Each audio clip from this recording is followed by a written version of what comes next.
Hey everybody, this is Rustin Rose with AXS Entertainment and Metalholic Magazine.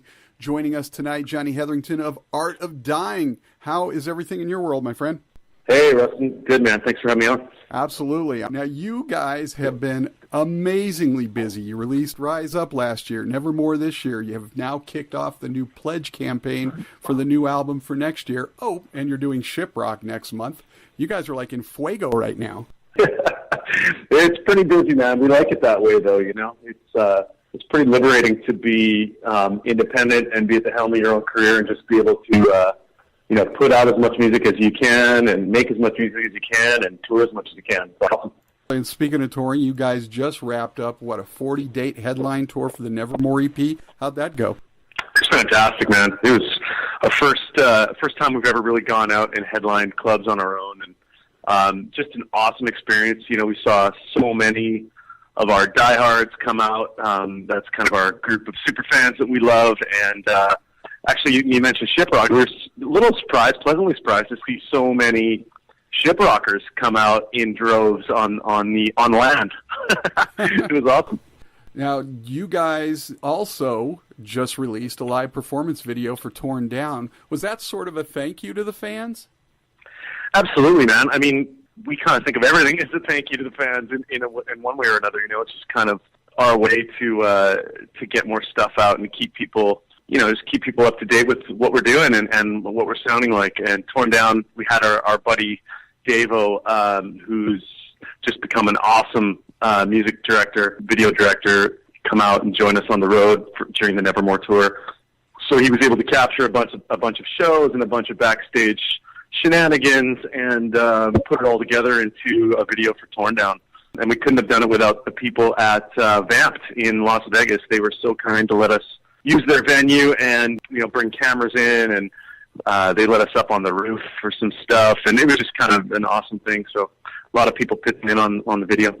As I mentioned a moment ago, you guys have kicked off the Pledge campaign. You're already over 70%. You got about a month to go, so that's huge all by itself. Have you guys used like a campaign like that before, a Pledge or a Kickstarter or something like that? Yeah, it's brand new to us, which is really fun. Actually, we've had a lot of fun putting it together and getting some of this stuff together. I make I don't know if you know, but I make hot sauce on the side, which is I'm a chef at home, and I love to mess around in the kitchen. And I actually launched my hot sauce company last year at this time through a Kickstarter campaign. This is I'm coming in with a tiny bit of Kickstarter experience, but Pledge and crowdfunding is new to Art of Dying, which is really, it's cool because we've never, in the history of the band, we've never auctioned off or, even given away instruments that we've used on stage and in the studio. And we just had fun kind of picking out things that we've worn on stage and things that guitars we've played on stage and guitars we've written with that, just kind of make a really interesting kind of campaign. It's kind of cool and interesting, if not a little creepy, that all the stuff that's already gone is your clothing that you've worn before. It's pretty funny, man. I think our fans know that it's that there's a lot of fun in this for us, and they know it's really about supporting the next record. The rewards are kind of fun when you're getting my scarf or the hat I wore on stage or whatever, but that's kind of, I think people are more, interested in being involved in the new recording, and this is something we're doing in 2017, so it's going to be a brand new full-length record, completely funded by our fans, so I think it's just it's a cool thing. We're even offering, there's a couple of really cool packages just, with our private acoustic performance being up for grabs, and also we kind of created a bit of a fantasy record label where you can be the president or the A&R director or a junior person on staff and actually get, not only contribute to the, financial side of making the record, but actually be in the studio with us and help us make some decisions, which is kind of a first, I think. It's pretty exciting too. Yeah, absolutely. I thought that was pretty cool. And of course, that acoustic session, he says he's a great cook. You can taste his barbecue. So that's something you might want to fork over some money for there. So. Yeah, man. Again, that's kind of what we would do anyway, if we were getting together as a band. sometime this year we'd probably have a barbecue and grab some guitars and, you know, play all night. So we'll just do it with a couple of our fans this time instead. Absolutely. So before we jump on to talking about some music and whatnot, what is your best dish? Oh, wow, man. You know, I really love barbecuing, and definitely, you know, I've got a baby back ribs thing going on that's pretty awesome. I was talking, we just wrapped up our tour in Flint, Michigan. I was talking to Kevin, the owner of the machine shop. We got a lot in common when it comes to cooking and cigars and good things. So we were comparing some notes, and he had a couple tips for me, actually, an oven in particular, a smoker that he uses that I'm itching to try out soon. So, you know, anything that comes out of an oven barbecue style is pretty awesome. I do a pretty cool thing called chicken popsicles. Wow. which is, you know, it's like a French cut drumstick that's just, you know, melts in your mouth. And of course my hot sauce is always it's called Jonny Hetherington Essentials, but it's you know, it comes in 3 flavors, and I use that to make it just perfect. So, you know, there's a few things I love to cook. Nice. All right, so let's talk music. You're going to be doing the new record in 2017. What can you tell us about the album so far? Yeah, we want to do a full length. This Nevermore record would have been probably a full length, but we were under the gun to get out on the road, and we decided to make it available for the tour, which is cool. You know, we're able to make those decisions now just, you know, in one call or one conversation. We can be like, okay, we got a tour in a month. We only have 6 songs ready. Let's do those and release it for our fans instead of making them wait, you know, another year or year and a half for new music. So, but yeah, the new album in 2017, we want to do a full length, and I think, you know, it was awesome making Rise Up as a full length, and that really was, you know, the first time we curated a brand new group of songs. You know, some of the stuff on Vices and Virtues came from our indie recordings way back, so it was kind of, you know, we really enjoyed putting together a complete record and writing a lot of it in the moment, you know, like writing it in the studio together. Really kind of, it goes back to the idea of a record being not really, it doesn't have to be musical, it's a record of a period of time. Right. Just like any record. So, you know, that Rise Up record was really a record of that time in our lives. And I think Nevermore is really a record of this last year in our lives. And in 2017, we'll be doing a full-length record of that time in our lives. So I think we can't wait, you know, to get together, create that. And like I said, with some of our fans being pulled in through this Pledge music campaign, you know, some of those label positions is going to be, we're going to have some fans like on the phone with us when we're talking about songs and song titles and artwork. And if, you know, if some of those people do come down to the studio too, it's going to be like, okay, you know, you'll get to understand the 12th song or the 13th song that doesn't make the record, like how hard of a decision that is. So it's going to be down to the wire. You'll get to see all the goofy names you assign to the songs before you actually give them a real title. And Totally, man. Oh, man, I was just going back through our notes from Vices and Virtues. Just, you know, I have all these crazy notebooks full of stuff. And I just realized the other day that, you know, as a band, we voted on, we probably had about 20 songs when we were going into the studio. And so we just each member of the band put all the songs into the order that they liked them the most, you know, 1 through 20. And looking back, I just realized recently that Die Trying, our first single, was not in the top 15 of a lot of people's lists in the band.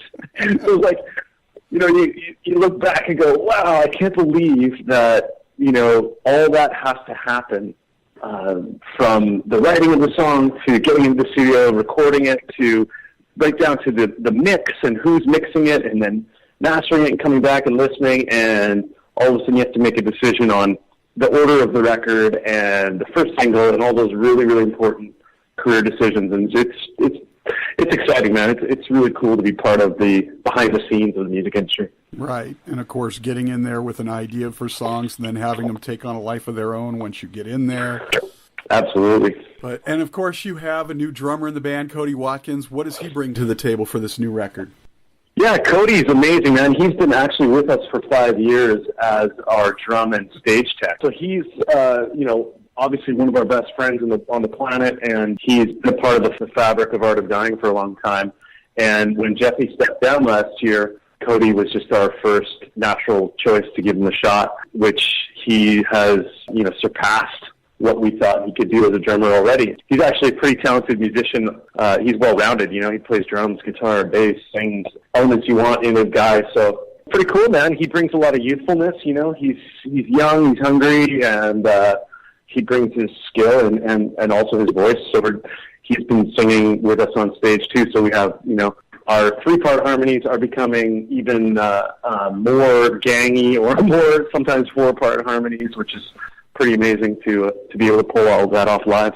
Yeah, it'll be interesting to see how that impacts when you guys get into the studio then and make the record, what he brings to it. So, as you alluded to, this is actually the 10th anniversary of your debut album that you guys did on your own. Can you take us back and share your memories of making that first record? My jaw just hit the floor because I had no idea. It's so crazy that it's been 10 years. I forgot to do the math, I guess, but you're right. It's been 10 years. That's crazy. Yeah, man. So we were independent bands, obviously from Vancouver, and we basically went in to make that record with our buddy, Daryl Rompf, who kind of helped us get the songs together, close to recording time. But none of us had really been in a studio before, to that extent. We've done a few things, but no one really made an entire record in a studio. So we basically, I remember I went into my work and quit my job, and I'm like, okay, I'm out of here. We just booked a studio for 30 days, and that's my life, and that's what I'm doing. So I can't come back to work. Sorry, guys.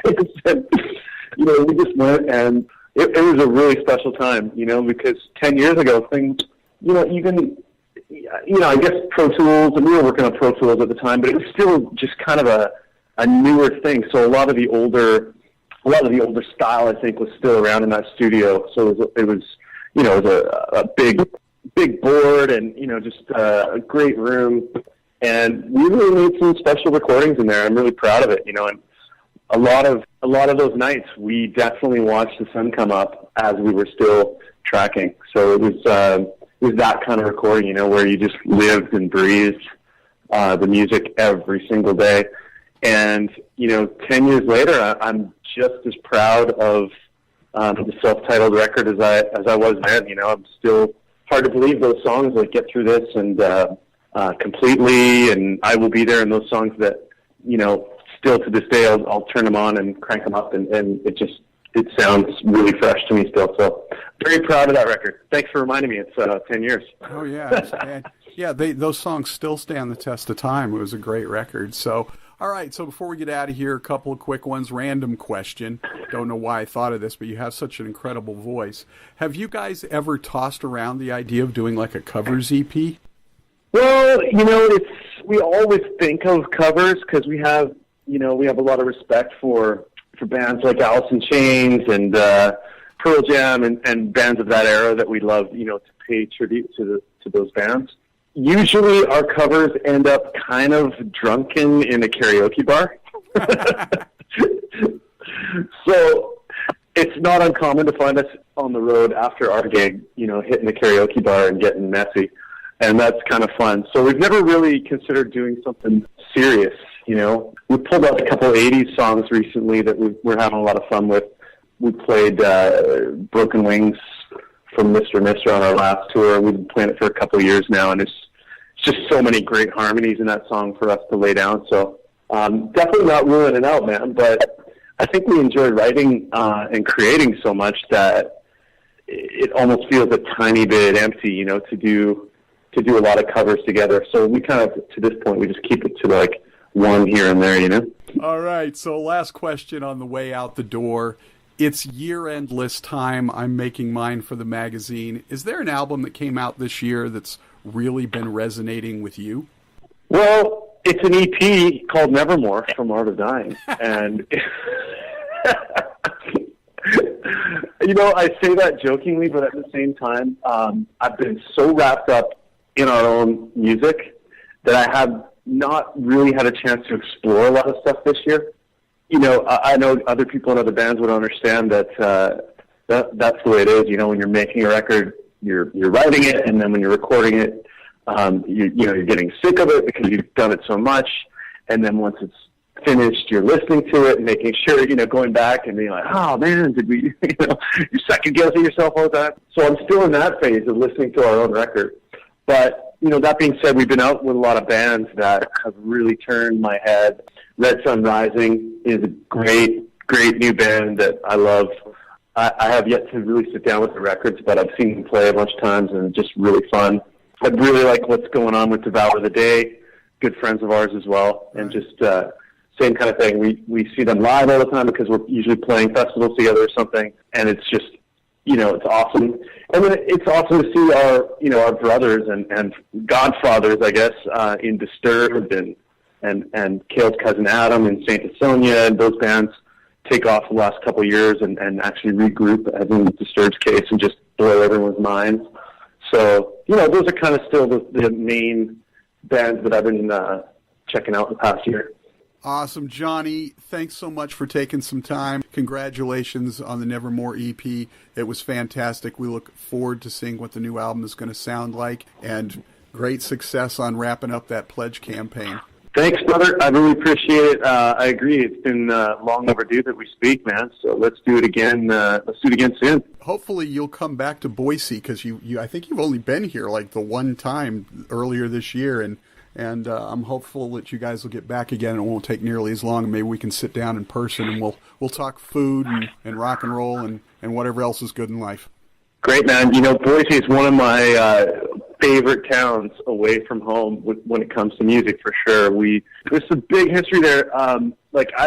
Speaking of the 10-year anniversary of the indie record, so I guess it might have been 2000 I want to say 2005. So maybe a year before that record came out. Right.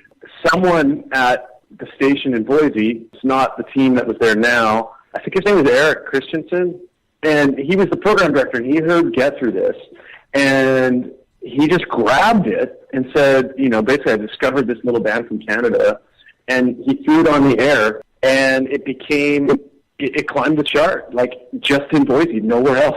There was no team, it was just a fluke thing. And it basically went number one in Boise for 7 weeks and knocked Nickelback, our hometown brothers, off the chart. And we were all none of us had ever been to Boise, or we hadn't even barely knew where Idaho was at that point. And so since then, I've been a few times and always pay my respects to the X, and just it's just such a cool radio town, and I really feel the fans there, the vibe there is just real strong, for all the states I've been through now, and it's just amazing to see people that are, live and breathe rock. Absolutely. Well, we're hoping to get you back sooner rather than later. Have a wonderful holiday season, my friend, and we'll talk soon. All right. Thanks, Weston. Take care, bro. Take care.